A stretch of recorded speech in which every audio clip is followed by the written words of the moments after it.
திருச்சிற்றம்பலம். மணிவாசக பெருமான் அருளி செய்த திருவாசகம் திருப்பள்ளி எழுச்சி பாடல் 7 தலம் திருப்பெருந்துறை ஆவுடையார் கோவில்.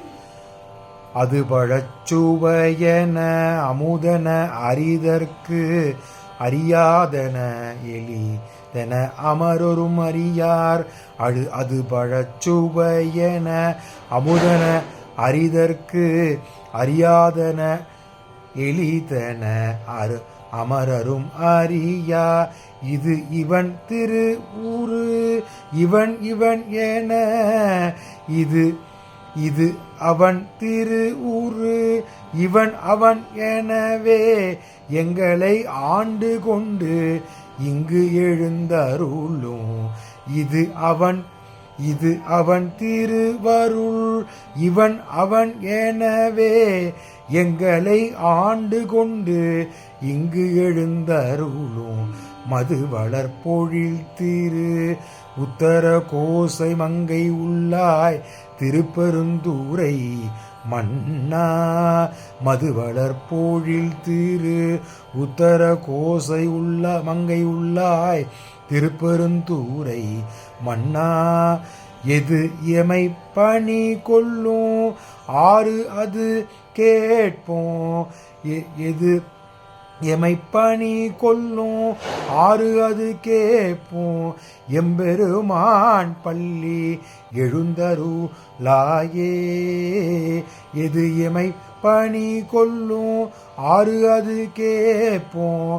எம்பெருமான் பள்ளி எழுந்தருளாயே. எம்பெருமான் பள்ளி எழுந்தருளாயே. திருச்சிற்றம்பலம். இந்த 7ஆம் பாடல் விளக்கத்தை பார்த்து விடலாம். இந்த 7ஆம் பாடலில் உத்தரகோசமங்கையை பற்றி ஒரு தலத்தை பற்றியும் மேற்கோள் காட்டுகிறார். தேன் சிந்தும் மலர்களுடைய சோலைகளை கொண்ட உத்தரகோசமங்கை. அங்கே உத்தரகோசமங்கை எப்படி சூழ்ந்திருக்கும் அப்படின்னா சோலைகள் சூழ்ந்த இடமாக இருக்கிறத மேற்கோள் காட்டுகிறார். எழுந்தருளியுள்ள சிவபெருமானே, திருப்பெருந்தில் வசிக்கும் தலைவனே, உன் பெயரை சொன்னால் அது பழம் போல இனிக்கின்றது. இந்த சிவபெருமானுடைய பெயரை சொன்னால் பழம் போல இருக்கிறதாம், பால் போல சுவையாகவும் இருக்கிறதாம். உன்னை பற்றி தெரிந்து கொள்வது என்பது மிகவும் சிரமமான உள்ள ஒரு காரியமாகும். உன்னை எளிதாக பிடித்து விடலாம் என சொல்கிறார்கள். தவிர தேவர்கள் கூட அதை அவர்களால் செய்ய முடியவில்லை. உன்னை எளிதாக கண்டுகொள்ளலாம், பிடித்து விடலாம் என்று பல பேர் சொல்கிறார். ஆனால் தேவர்கள் கூட அவர்களால் இந்த காரியத்தை செய்ய முடியவில்லை. உன்னுடைய வடிவம் எது, அவன்தான் இவனோ என்று அனுமானிக்க திணறும் தேவர்கள் காட்சி தராத நீ இப்படி இருப்பாரோ அப்படி இருப்பாரோன்னு தேவர்கள் அனுமானிக்க முடியாம அளவில் நீ காட்சி தராத நிலை இருக்கின்ற. இதோ என் நிஜ வடிவம் இதுதானோ என்று சொல்லி இதோ எங்கள் முன்னால் இருக்கின்றாய்.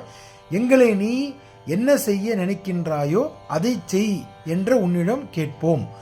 எம்பெருமானே, நீ எங்களுக்கு எழுந்தருளி காட்சி அளிப்பாயாக என்று சொல்லி இந்த பாடலை முடிக்கின்றார் மணிவாசக பெருமான்.